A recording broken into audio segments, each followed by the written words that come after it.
लड़के की माँ जो थी उसको लड़की पसंद ना थी, जिसकी वजह से घर में अक्सर लड़ाई झगड़ा रहता था।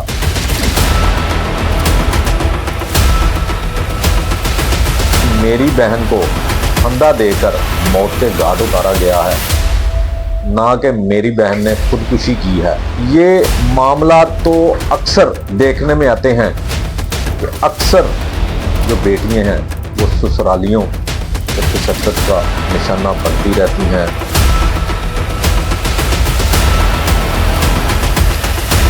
ये मरियम बीबी के साथ ही ऐसा वाकया पेश नहीं आया। पाकिस्तान में ऐसे कई वाकयात रूनुमा हो चुके हैं। अस्सलाम वालेकुम नाजरीन, मैं हूं उस्मान भट्ट और आप देख रहे हैं अल जजीरा न्यूज। नाजरीन, आज हम बात करेंगे कि लड़के की माँ जो थी उसको लड़की पसंद ना थी, जिसकी वजह से घर में अक्सर लड़ाई झगड़ा रहता था। मरियम बीबी जो थी उसके बतन से 3 बच्चे पैदा हुए और अब भी वो 4 या 5 माह की हामला थी।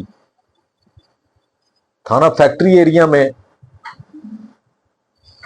302 का कत्ल का मुकदमा दर्ज हुआ, जिसमें ये इल्जाम आयद किया मरियम बीबी के भाई ने कि हम अक्सर औकात जब अपनी बहन से मिलने के लिए जाते थे तो कई कई घंटे हमें बाहर खड़ा कर दिया जाता था, हमें मिलवाया नहीं जाता था और हम बाहर से ही खड़े होकर वापस आ जाते थे।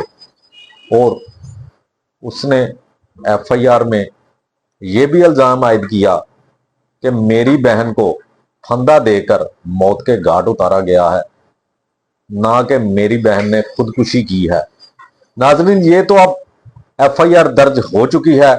इन्वेस्टिगेशन के मामलात जो हैं वो पुलिस के सुपुर्द हैं। इन्वेस्टिगेशन होगी तो पता चलेगा कि ये कत्ल था या कि खुदकुशी थी। लेकिन खुदकुशी भी थी तो नाजरीन ये बड़े दुख की बात है कि उसने खुदकुशी की क्यों। जाहिर बात है वो ससुरालियों के रवैया से तंग होगी। जो 4-5 माह की हामला थी तो उसने खुदकुशी की। अभी नाजरीन ये मामला तो अक्सर देखने में आते हैं कि अक्सर जो बेटियां हैं वो ससुरालियों के तशद्दुद का निशाना बनती रहती हैं, उनके साथ नारवा सलूक किया जाता है। अगर नाजरीन ये लोग यही सोच लें कि अगर हमारी बेटियां किसी और घर में जाएं तो उनके साथ इस तरह के वाकयात हों तो हम पर क्या बीतेगी, तो यहाँ ये कहना गलत नहीं होगा कि कभी भी कोई सास, कोई ससुर अपनी बहू के साथ इस तरह ज्यादती ना करे, इस तरह लड़ाई झगड़ा ना करे। वो तो दुनिया से चली गई, लेकिन उसके साथ जो नन्ही जान जो अभी दुनिया में आनी थी वो भी मौत के घाट उतर गई।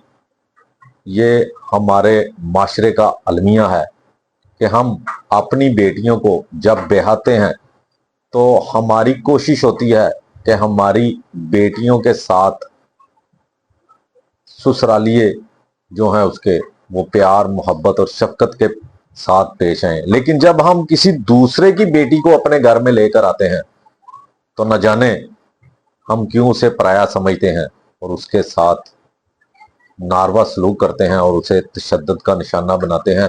ये मरियम बीबी के साथ ही ऐसा वाकया पेश नहीं आया। पाकिस्तान में ऐसे कई वाकयात रूनुमा हो चुके हैं कि कई खवातीन जो शादीशुदा हैं वो अपने ससुरालियों के रवैयों से तंग आकर मौत को गले लगा चुकी हैं। कईयों को ससुरालियों ने खुद कत्ल कर डाला और ये मामला जूं के तू हैं। इसके लिए कम अज कम इसके लिए कोई ऐसा कानून बनना चाहिए जिसकी सख्त से सख्त सजा हो, ताकि ऐसा कोई वाकया रूनुमा ना हो। जब मुल्ज़मान को उनके किए की सजा मिल जाए तो फिर कभी भी ऐसा वाकया रूनुमा नहीं होगा। मेरी नाजरीन, मेरी गुजारिश है आप लोगों से کہ جس طرح آپ اپنی بیٹیوں سے محبت کرتے ہیں، اسی طرح جب آپ کسی کی بیٹی کو بیاہ کر اپنے گھر میں لے کر آتے ہیں تو اسے بھی اپنی بیٹی ہی سمجھیں اور اسے محبت اور شفقت کے ساتھ رکھیں اور اس سے محبت کے ساتھ پیش آئیں، تاکہ اسے کبھی یہ محسوس ہی نہ ہو کہ وہ اپنا گھر چھوڑ کر کسی پرائے گھر میں آئے۔ اسی کے ساتھ مجھے دیجیے اجازت اور آپ دیکھتے رہیے الجزیرہ نیوز۔